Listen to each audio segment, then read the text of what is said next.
अस्सलाम वालेकुम स्टूडेंट्स। आज हम स्टार्ट करेंगे एक्सरसाइज 4.2। एक्सरसाइज 4.1 में हमने देखा था कि हमारे पास जो हमारे दोनों फैक्टर्स थे वो लीनियर थे और नॉन रिपीटेड थे। बट एक्सरसाइज 4.2 में अगर हम देखें तो हमारे पास जो एक फैक्टर है वो रिपीटेड आ जाता है। रिपीटेड का क्या मतलब है कि इसके ऊपर स्क्वायर है, मतलब ये टर्म दो दफ़ा आपकी रिपीट हो रही है। तो ये आपका केस नंबर 2 है, रिपीटेड लीनियर फैक्टर्स। अब इनको हम किस तरह से सॉल्व करेंगे कि हमने x+4 को एक दफ़ा सिंपल x+4 की फॉर्म में लिखना है और एक दफ़ा स्क्वायर की फॉर्म में लिखना है। बाकी आपके तमाम स्टेप्स सेम एक्सरसाइज 4.1 वाले होंगे। इसको स्टार्ट करते हैं कि सबसे पहले आपने इसको एज इट इज़ लिख लेना है। ये किसके बराबर है? x+4। एक दफ़ा हम सिंपली x+4 लेंगे, a/x+4, देन b/x+4 स्क्वायर। एक दफ़ा सिंपल लेते हैं, एक दफ़ा स्क्वायर के साथ लेते हैं, और जो दूसरा फैक्टर है वो एज इट इज़ आ जाएगा c/x-1। ये आपकी इक्वेशन नंबर 1। अगला स्टेप वही होगा कि हमने जो आपका डिनोमिनेटर होता है उसको दोनों साइड्स पे मल्टीप्लाई करना होता है। जब इस साइड पे मल्टीप्लाई करते हैं तो वो कैंसिल आउट हो जाता है, यहाँ जस्ट आपका 5 रह जाता है। इस साइड पे हम इसके साथ करेंगे तो x+4 के साथ कैंसिल हो जाएगा और एक x+4 आपका रिमेनिंग होगा, साथ में x-1 ये आपका a के साथ आ जाएगा। अब b के साथ अगर हम देखें तो x+4 स्क्वायर जो है वो कैंसिल आउट हो जाएगा, जस्ट x-1 रह जाएगा, तो b x-1। इसी तरह c के साथ x-1 है जो कि x-1 के साथ कैंसिल आउट हो जाएगा, जस्ट आपका x+4 होल स्क्वायर बच जाएगा, तो हम c के साथ लिख देंगे x+4 whole square. That is your equation number 2। Next step क्या होता है कि हमने अच्छा, इसमें अब हम लोगों ने हमारे पास x+4 और x-1 है, जिससे हम लोग x की वैल्यूज़ निकालते हैं -4 और +1, और वो पुट करके हमारे पास a और c की वैल्यूज़ आ जाती हैं। बट यहाँ पे हमारे पास एक टर्म और होती है जिसको हमें निकालना होता है। अब उसको हम लोग x+4 स्क्वायर से हम लोग वैल्यू नहीं निकाल सकते। इसके लिए हमें एक और एडिशनल स्टेप क्या होता है कि हम लोगों ने यहाँ पर इक्वेशन नंबर 2 तक जहाँ पर किया होता है, इसको हमें मज़ीद आगे सॉल्व आउट करना होता है। मतलब मैं इन दोनों फैक्टर्स को इन सबको आपस में मल्टीप्लाई करा लूँगी। ए को मैंने इस पूरी टर्म के साथ मल्टीप्लाई कर लेना है, इसी तरह से मैंने बी को भी इसके साथ मल्टीप्लाई कर लेना है और सी को भी। इस सब को मल्टीप्लाई करने के बाद मैंने यहाँ से एक्स स्क्वायर के कोफिशिएंट सेपरेट कर लेने हैं, एक्स के कोफिशिएंट सेपरेट कर लेने हैं और कांस्टेंट अलहदा से लिख लेने हैं।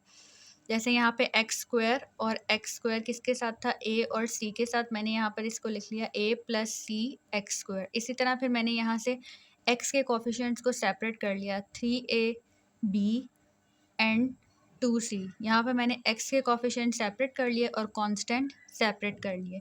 इसको हम लोग यहीं पे मल्टीप्लाई कर देंगे, ये आपकी इक्वेशन नंबर 3 आ जाएगी। इसको हम बाद में यूज़ करेंगे, किस तरह से यूज़ करेंगे वो हम अगले स्टेप्स में देखेंगे।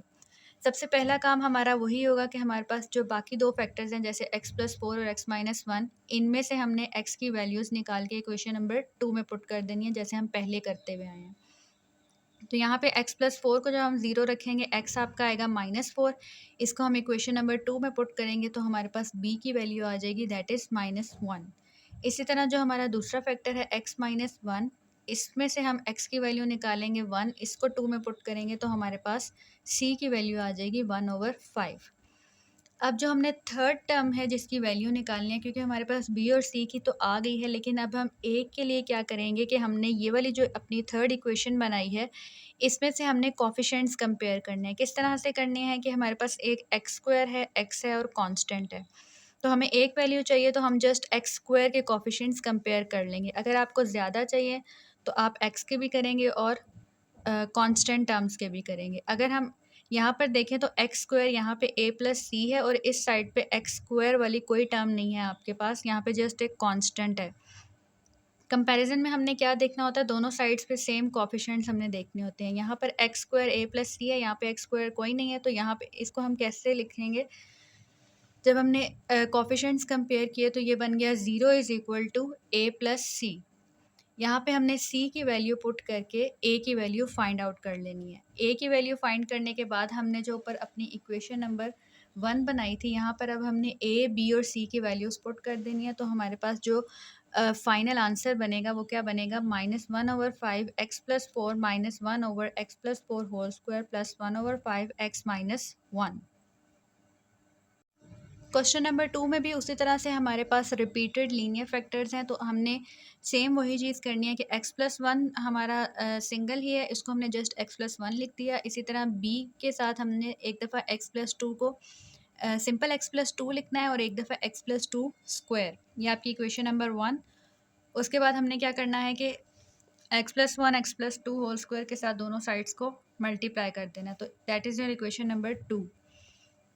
नेक्स्ट हम लोग क्या करेंगे कि हमें जब हमारे पास ये कंडीशन आएगी रिपीटेड फैक्टर्स वाली, तो इसमें हमें ये स्टेप भी ऐड करना है कि जो हमें सेकंड वाली इक्वेशन को मल्टीप्लाई करवा कर लिखना है। जब मैंने इसको मल्टीप्लाई करके लिखा, यहाँ से मैंने एक्स स्क्वायर एक्स और कोफिशिएंट के जो कांस्टेंट के कोफिशिएंट्स जो हैं वो सेपरेट आउट कर लिए हैं। फिर हमारा नेक्स्ट स्टेप क्या होगा, हमने x+1 और x+2 में से x की वैल्यूज़ निकाल के इक्वेशन नंबर 2 में पुट कर देनी है। यहाँ से जब मैंने x+1 से x की वैल्यू निकाली -1, इसको इक्वेशन नंबर 2 में पुट किया, तो मेरे पास a की वैल्यू आ जाती है 3। इसी तरह से x+2 से मैं x की वैल्यू -2 निकाल के इक्वेशन नंबर 2 में पुट करूँगी, तो यहाँ से मेरे पास जो c की वैल्यू आती है वो आती है -1। अब हम अगला स्टेप क्या करेंगे, b की वैल्यू निकालने के लिए हमने थर्ड इक्वेशन में से एक्स स्क्वायर के कॉफिशेंट कंपेयर करने हैं। यहाँ पर अगर हम देखें, इधर हमारे पास एक्स स्क्वायर के कॉफिशेंट्स क्या हैं, a प्लस बी। यहाँ पे हमारा एक्स स्क्वायर वाला क्या है 5, तो हम इसको लिखेंगे 5 is equal to a plus B. तो ये आपके पास आ जाएगा 5a प्लस बी। यहाँ हम a की वैल्यू पुट करके b की वैल्यू निकाल लेंगे। उसके बाद हमने a b और c की वैल्यूज़ इक्वेशन नंबर 1 में पुट कर देनी है, तो हमारे पास जो फाइनल आंसर बन जाएगा 3/x+1 + 2/x+2 - 1/x+2 whole square. Question number 3 भी बिल्कुल उसी तरह से है। यहाँ पे हमारे पास 3x-1 रिपीट हो रहा है। एक दफ़ा हमने इसको सिंपली 3x-1 लिखना है और एक दफ़ा 3x-1 होल स्क्वायर। देन हमने x+4 3x-1 होल स्क्वायर के साथ दोनों साइड्स को मल्टीप्लाई करके अपनी इक्वेशन नंबर 2 लिख ली। ठीक है, उसके बाद हमने क्या करना है, यहाँ पर अब हमने इन सब को आपस में मल्टीप्लाई करके लिख देना है। मल्टीप्लाई करने के बाद एंड पे हमने एक्स स्क्वायर एक्स और कांस्टेंट के कोफिशिएंट सेपरेट कर लेने हैं। अगला स्टेप क्या होगा कि हमने x+4 और 3x-1 में से x की वैल्यू निकाल के इक्वेशन नंबर 2 में पुट कर देनी है। यहाँ पर मैंने x+4 से x की वैल्यू -4 निकाल के इक्वेशन 2 में पुट की, तो मेरे पास a की वैल्यू आ जाती है 1 और 3x-1 से मेरे पास जो x की वैल्यू आती है वो आती है 1/3। इसको मैं 2 में पुट करूँगी तो मेरे पास c आ जाएगा 2। ठीक है, अगली वैल्यू निकालने के लिए हमें एक्स स्क्वायर के कोफिशिएंट्स कंपेयर करने हैं। अब वो हम कैसे कंपेयर करेंगे, यहाँ पे हमारे पास एक्स स्क्वायर क्या है 9a + 3b और इस साइड पे क्या है 6, तो ये क्या बनेगा 6 is equal to 9a + 3b।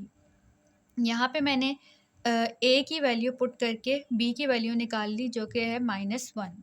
अब हम इन तीनों की वैल्यूज़ अपनी इक्वेशन नंबर 1 में पुट करेंगे, तो हमारे पास जो आंसर बनेगा 1/x+4 -1/3x - 1 + 2/3x - 1 whole square.